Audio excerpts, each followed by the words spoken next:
imports some of the schools out there have. That's how tough the field is, but he's definitely ahead of where he was training-wise last year. I mean, he's matured in a tremendous amount in a number of ways, both athletically and just, academically. He's just doing a great job. Saturday he wanted to go out and experiment with something. It didn't work as well as he had hoped, but it also was not an easy thing to do. So he's racing with a level of maturity that he just didn't have last year. Now, Thursday, you guys are going to be heading to a pretty fun and unique kind of meet. It's the Coyote Twilight in Caldwell, Idaho. And, I say unique because it's in the kind of middle of the week, and it's in the evening at 5 p.m. Mountain Time start. Who's all going to be in that race, and, what kind of course is that? It's pretty flat and pretty fast. So it has one little short, steep uphill on it, and that leads into kind of a long, gradual downhill, and the rest of it's pretty much just about as flat as the floor in here. So last year they had a little slight problem of laying the course out. It was a little short, which was a pity because it did run real fast. The fields this year actually may be a little bit better. College Idaho's, both their men and women, are very tough. They're both ranked in the top 10. And then Boise State will have everybody there this year. Last year they just ran partial squads, but because of some NCAA requirements, they need one more meet before their conference meet, so they're going to have their full squads there, men and women. And Northwest Nazarene's full women's squad will be there, and they're ranked, I think, 7th or 8th in that West region for Division II. So it's a good group. I mean, it's going to not be a real large field, but it's going to be fast. Now, we discussed rankings kind of each week. You guys started high on both sides, but have been anywhere from that 13th spot to 17th since. But, just how important are these rankings during the year and as we head here to the late end of the season? Well, there are 6 to 8 at large berths. Conference champions that have, in the conferences that have 6 or more teams, you get your conference champion automatically qualified. So, like out of our conference with 10 full squads in it, there'll be the conference champ will go. The only other team that's guaranteed a spot at the national meet would be Concordia if they don't win the conference, which is likely, as tough as the conference is. And so, as a host, they get a bid. And then after that, you got to rely on getting there as one of those at-large berths. There are 219 men's programs in the NAI that run cross and 224 women's programs. So they take 32 to the national meet. So that ranking becomes pretty important. You have to get it done at the conference meet. It all kind of boils down to that. You better step up and race well there. But the higher you rank, the better your odds of getting through on that at large. So providing you get it done at conference. Well, Coach, we wish you the best of luck on Thursday. Have a fun meet, and I may just have to go check that out. Yeah, if you can get over there, it'd be a fun one to see. It's a very, very visible course. They loop back and forth by a number of times. They're never more than probably a little over a quarter of a mile away, and very visible. And it's fun because afternoons have a different feel to race, and forecast looks good again. Last year it was perfect, so it looks good again this year. Everybody's pretty excited to see what they can do. They're a little tired, but it's a forgiving course in that respect, too. So, well, sounds great, Coach. I appreciate you coming by as always. Good luck. Yeah, thanks. We'll go ahead and bring up for the first time this year Coach Angie Weisenflew, the women's basketball head coach. Again, that's a cross-country meet, a 5 p.m. start in Caldwell. That's a mountain time. So, Coach Weisenflew, welcome to your 11th season. Thanks. I'm excited to be here. Hey, we're glad to have you. The debut of Angie Weiser here at the EOU Benchwarmers Coaches Show. A fun week last week as basketball begins. Midnight Madness on Wednesday, alumni game on Saturday. Talk a little bit about how events like those help your team, and what do you take away from them? We really look forward to those events. I think they jumpstart the season. They get everyone excited.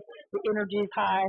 So we love Midnight Madness and the alumni weekend. They happen to fall on homecoming this year. I always look forward to that. So coupled with homecoming, I know the girls really enjoyed it. Our game was really competitive, almost too competitive. But I think that just it shows how strong our program's been in the past. But it's great. Yeah, it was a packed house on Saturday at that alumni game.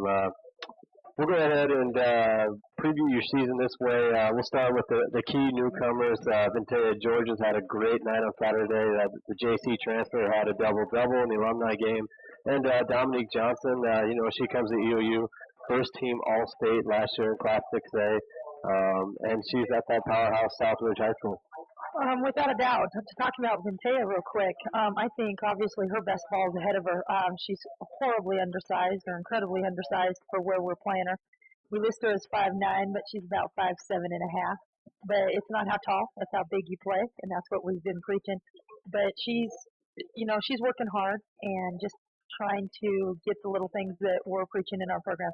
But she's a great athlete, and I think as much as we're going to have mismatches on one end of the court, having her out there as a 5 or a 4, they're going to have mismatches with her because she has great feet around the basket and can use her quickness. And Dominique Johnson, what a player, what a player. We are so honored and fortunate to get a player like her caliber.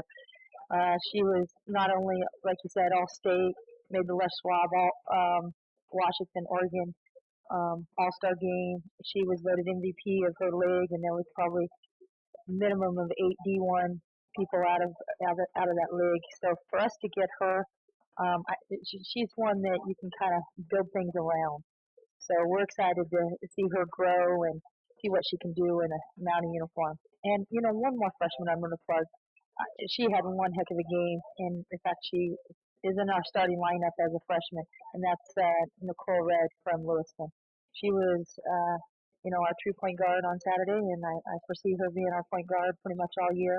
She sees the floor really well, great work ethic, great student. We couldn't be more excited about what she's going to contribute as well. Yeah, to say the least, you're going to have a small lineup, but you guys are very, very quick. I think you exhibited that on Saturday.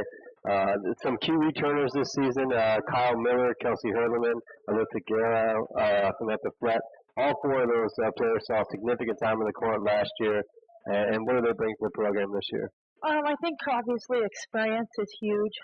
With such a young team and so many new kids coming in, you've got to rely heavily on them to lead the way. Strong leadership, experience, and obviously they can play. They all have different parts of their game, and when we need them, we can be able to plug them in. They all complement each other, their style of play. But we're really excited. Kelsey Herman, she came back in great shape, playing with so much confidence. We knew she could shoot the ball last year. She led the conference in three-point shooting, but she's really shooting the ball this year. So I hope that continues. But I think just their leadership is what we're really counting on, and just holding things together. We don't ever start off real quick. And I don't foresee this year being any different. I always tell my team, it's not where you start, it's where you finish that's important. So we're just, we're going to have a tough test this Saturday, but we're taking one day at a time and hopefully working on getting better. Now, just about an hour ago, the Cascade Collegiate Conference poll was released. You guys were 4th in that conference preseason poll, behind Corbin, Southern Oregon, both tied at 2nd, and College of Idaho favored to win the conference. Always a tough conference to play in. You mentioned the slow start. You guys were picked 5th last year, ended up in the national tournament 2nd in the conference standings, I guess I say. But let's talk a little bit about that Cascade Conference this year.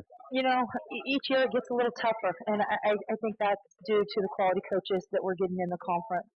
When I first started being the basketball coach, transferred over from softball. Not that other schools didn't have quality coaching, but they were just starting to build their women's basketball program. Now, they're putting a lot of money, a lot of time, and the coaches are doing a great job building their programs. So each year it gets a little tougher. You're right, College of Idaho, they've got to be the favorite. We all knew that's how it was going to turn out. They have the player of the year, the reigning player of the year, Nicole Gall. She's tough, and they've added a couple key transfers and freshmen. I think the biggest turnaround and surprise will probably be Southern Oregon. Although I don't know if you can say that. They were favored to win it last year, and they just had some unfortunate injuries and